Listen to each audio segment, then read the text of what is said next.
আসসালামু আলাইকুম ভিউয়ার্স। আজকে আফু রান্না করবে আখনি বিরিয়ানি। আফু থাকলে এরকম মজার মজার রান্না করে। ও হচ্ছে কিছুদিন আগে এসেছে, তাই হচ্ছে আমাদেরকে এরকম নতুন নতুন রেসিপি বানিয়ে খাওয়াচ্ছিল। ও নিজেও এক্সপেরিমেন্ট করবে, তারপর হচ্ছে সে এক্সপেরিমেন্ট করে আমাকে খাওয়াবে, মানে আর কাউকে পায় না আর কি খাওয়ানোর জন্য, তাই আমাকে খাওয়াই। তো রান্না করার জন্য প্রথমে একটি ডেকচি নিয়ে নিল, ডেকচিতে তেল গরম করে নেবে। কিন্তু তেল গরম হওয়ার আগে ও পেঁয়াজ বাটা দিয়ে দিছে, কারণ তেল গরম হলে কিন্তু তেলের মধ্যে পেঁয়াজ বাটা দিলে ছিটকে পড়বে। ও আমার মতো তেলকে খুব ভয় পায়, তাই হচ্ছে তেল গরম হওয়ার আগেই দিয়ে দিচ্ছে পেঁয়াজ বাটা, তারপর হচ্ছে দিয়েছে মরিচ বাটা। আফু একদম বড় দেখে নিছে দেখছি, যাতে সবাই খাইতে পারে বিরিয়ানিগুলো, আর এক্সপেরিমেন্টটা মানে সবার উপর চাপাবে আর কি। মজা না হলেও চুপচাপ খেতে হবে। যদি কিছু বলি তাহলে তো আমাকে তো মাইর দিবে, তাই হচ্ছে খেয়ে নি চুপচাপ। পেঁয়াজ আর মরিচগুলোকে হালকা নেড়ে চেড়ে নিছে, অতক্ষণে তেলগুলো গরম হয়ে গেছে। তারপর দিয়ে দিবে রসুন বাটা, আদা বাটা। আম্মু সব কিছু রেডি করে দিছে, আপু শুধু রান্না করবে।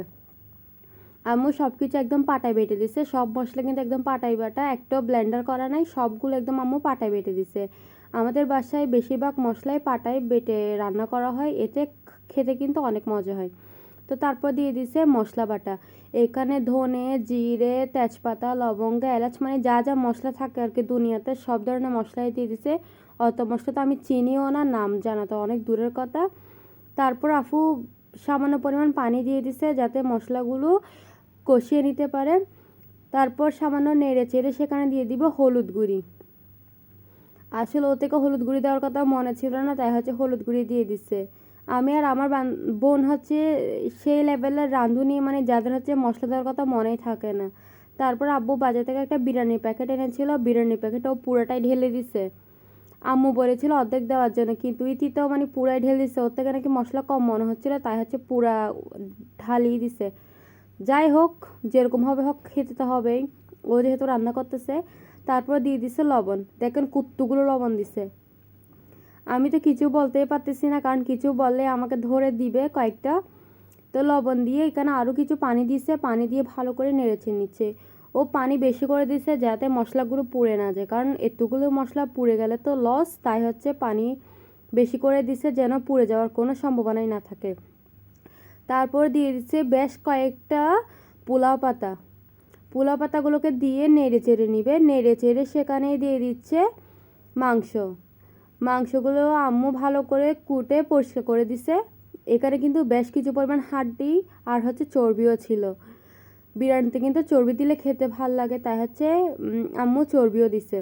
আর এখানে কিন্তু বেশিরভাগ হাড্ডি ছিল, কারণ আমি আর আমার বোন দুজনই হাড্ডি বেশি পছন্দ করি, তাই হচ্ছে হাড্ডি বেশি করেই দিছে। আর বেশি করে কুরকুচ্চা হাড্ডিও ছিল এখানে। তারপর দিয়ে দিচ্ছে কাঁচামরিচ। দেখেন কতগুলো কাঁচামরিচ দিচ্ছে, মানে ও হচ্ছে ঝাল লাভার, ও হচ্ছে অনেক ঝাল খেতে পারে, তাই হচ্ছে নিজের মতো করে বানাচ্ছে। আমার কথাটা কেউ চিন্তাই করে না, আমাদের পরিবারের সবাই হচ্ছে ঝাল খেতে পছন্দ করে, একমাত্র আমি কার মতো হয়েছে আমি নিজেও জানি না, মানে একদম ঝাল খেতে পারি না। তারপর সব কিছু ভালো করে নেড়ে চেড়ে ঢাকনা দিয়ে দিবে, যাতে মাংসগুলো সিদ্ধ হয়ে যায় আর মশলাগুলো কষে যায়। ও তো মশলাগুলোকে কষার সময়ই দেয় নাই।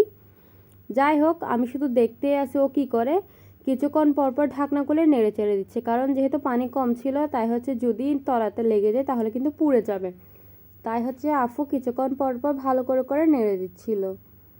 শুরুতে এগুলো পাতলা মনে হলো, কিন্তু পরে দিয়ে আফু ভালো করে নেড়ে চেড়ে পানিগুলো একদম টানিয়ে নিয়েছে, যাতে মশলাগুলো একদম কষে যায়। দেখেন কতগুলো তেল বার হয়েছে, এখানে চর্বি দেওয়ার কারণে এতগুলো তেল বার হয়েছে, আর দেখতেও কিন্তু খুব সুন্দর লাগছিল। একদম ধোঁয়া ধোঁয়া হয়ে গেছে চারিদিক দিয়ে। পোলাও পাতা দেওয়ার কারণে এখন এখান থেকে খুশবু বের হচ্ছিল। আর ও হচ্ছে মাংস একটা নিয়ে আমাকে চেক করতে দিয়েছে যে মাংসগুলো সিদ্ধ হয়েছে কিনা। ওই যে প্রথমে বললাম না, ও সব এক্সপেরিমেন্ট আমার উপরই করে। মাংসটা খাইয়ে আমাকে বলছে কীরকম হয়েছে, আমি বললাম সামান্য লবণ কম হয়েছে, তাই হচ্ছে আরেকটু লবণ দিছে। প্রথমে তো ওর লবণ দেওয়া দেখে আমি তো মনে করছি প্রচুর লবণ হয়েছে, কিন্তু পরে দিয়ে দেখলাম না, লবণ কম হয়েছে। আর যেহেতু এখানে চালও দিবে আর সিদ্ধ চাল দিয়ে বিরিয়ানিটা রান্না করবে, তাই হচ্ছে লবণ একটু বেশিই লাগবে। তারপর ও আরও বেশ কিছু পরিমাণ লবণ দিয়েছে, লবণ দিয়ে ভালো করে ঢাকনা দিয়ে কিছুক্ষণ বলক দিয়ে নিছে। তারপর বলক উঠে গেলে সেখানে দিয়ে দিবে আগে থেকে ভিজিয়ে রাখা চাল। আফু চালগুলোকে ভালো করে ধুয়ে পানি ঝরিয়ে রেখেছিল, তারপর দিয়ে দিচ্ছে যাতে চালগুলো ঝরঝরা হয়। তারপর কিছুক্ষণ নেড়ে চেড়ে চালগুলোকে মধ্যে হালকা বলক চলে আসলে সেখানে দিয়ে দিবে একদম গরম পানি। এখানে কিন্তু গরম পানি দিলে বেশি ভালো হয়, তবে ঠান্ডা পানিও দেওয়া যায়, কিন্তু আপু গরম পানি দিছে। গরম পানি দিয়ে ঢাকনা দিয়ে দিবে। ঢাকনা দিয়ে কিছুক্ষণ রান্না করে দিবে। আর পাশে যে ছিদ্রটা ছিল ওই ছিদ্রটাও একটা কাগজ দিয়ে আপু বন্ধ করে দিছে, যাতে ভাপগুলো বাইরে বের না হয়ে আসে।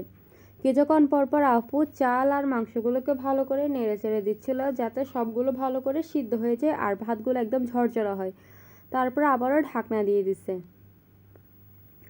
অনেকক্ষণ পরে দেখেন ভাতগুলো একদম সিদ্ধ হয়ে গেছে, মাংসগুলো তো আগেই সিদ্ধ করে নিছিল। এখন চালগুলো একদম ঝরঝরা হওয়ার জন্য সেখানে দিয়েছে একটা প্লাস্টিক। এটা কিন্তু আমার আম্মুর টিপস, আপনারাও ট্রাই করতে পারেন। এরকম করে প্লাস্টিক দিয়ে ভাপ দিলে কিন্তু চালগুলো একদম ঝরঝরা হয়। ভাপ দেওয়ার পর কিছুক্ষণ পর আপু ঢাকনাটা খুলে নিয়েছে। এবার ভালো করে উল্টে পাল্টে নেড়ে নিচ্ছিল আর আপনাদেরকে দেখিয়ে দিচ্ছিল। দেখেন কত সুন্দর ঝরঝরে হয়েছে আর সব কিছু কিন্তু ভালোভাবে সিদ্ধ হয়ে গেছে। এগুলো যেহেতু সিদ্ধ চাল তাই হচ্ছে পানি একটু বেশি লেগেছে। আপনারা যদি আতপ চাল দিয়ে এগুলো করেন তাহলে কিন্তু পানি আর একটু কম দেওয়ার চেষ্টা করবেন, না হলে কিন্তু চালগুলো একদম ভর্তা হয়ে যাবে। আর বিরিয়ানি তো ঝরঝরে বেশি ভালো লাগে। আমার তো বিরিয়ানি ভর্তা ভালো লাগে না, আমার তো খিচুড়িও ভর্তা ভালো লাগে না, মানে খিচুড়িও ঝরঝরে বেশি ভালো লাগে। ও আবারও নেড়েচেড়ে আবারও ভাপ দিয়ে নিচ্ছে, যাতে ভালো করে যেতটুকু চাল কাঁচা রয়েছে ওগুলো সহ ভালো করে সিদ্ধ হয়ে যায়। এই তো আমরা দুজন প্লেটে নিয়ে নিয়েছি। আর আমার বিরিয়ানি কিন্তু লেবু দিয়ে খেতে বেশি ভালো লাগে, তাই হচ্ছে লেবুটা চিপে নিচ্ছিলাম। বলেছিলাম না আমার উপরই প্রথমে এক্সপেরিমেন্ট করতেছে, তাই হচ্ছে প্রথমে আমিই খাচ্ছিলাম। তবে প্রথমে মনে করেছিলাম খারাপ হবে, কিন্তু অত খারাপ হয়নি, অনেক মজা হয়েছিল। আর মাংসগুলো কিন্তু অনেক ভালো করে সিদ্ধ হয়ে গেছিলো। খেতে কিন্তু অনেক মজা হয়েছিল। আপনারাও ট্রাই করে দেখতে পারেন। আল্লাহ হাফেজ।